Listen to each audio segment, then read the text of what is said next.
আমি এটা প্রত্যেকটা জুমায় এক একটা জায়গায় গিয়ে থাকি।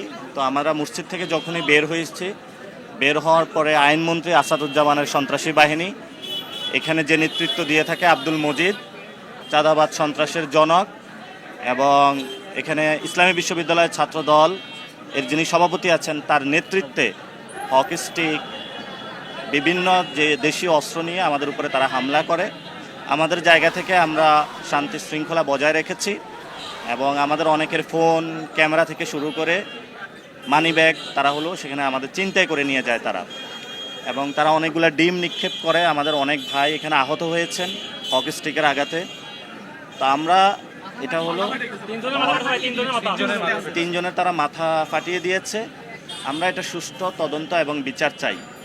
তো যিনি আইনমন্ত্রী দেশের, সেখানে তার এলাকায় যদি এই ধরনের আইন শৃঙ্খলার অবনতি হয়, সেই জায়গা থেকে আমরা মনে করি যে আইনমন্ত্রী তার জায়গায় থাকতে পারে না। ঠিক ঠিক। স্বরাষ্ট্রমন্ত্রী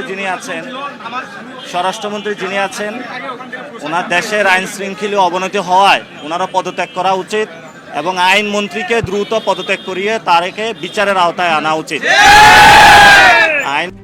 RICL TMX, যুগের পর যুগ স্থাপনা থাকে মজবুত। মন্ত্রী যখন একজন সন্ত্রাসী হন, তার হাতে বাংলাদেশের আইন নিরাপদ না। ওনার হাত দিয়ে জুলাই সংস্কারের যে আমাদের আইনগুলা হয়েছিল, সেগুলা কিন্তু প্রত্যেকটা আইন রহিত করা হয়েছে তার হাত দিয়েই। এই জন্য যতদিন এই আইনমন্ত্রী থাকবে ততদিন বাংলাদেশের সংস্কার এবং আইন নিরাপদ নয়। আমরা অতি দ্রুত তার এবং গুন্ডা পান্ডা বাহিনী যারা এখানে অ্যাটাক করেছে আমাদের উপর হকি স্টিক দিয়ে, তাদের আমরা বিচার চাচ্ছি।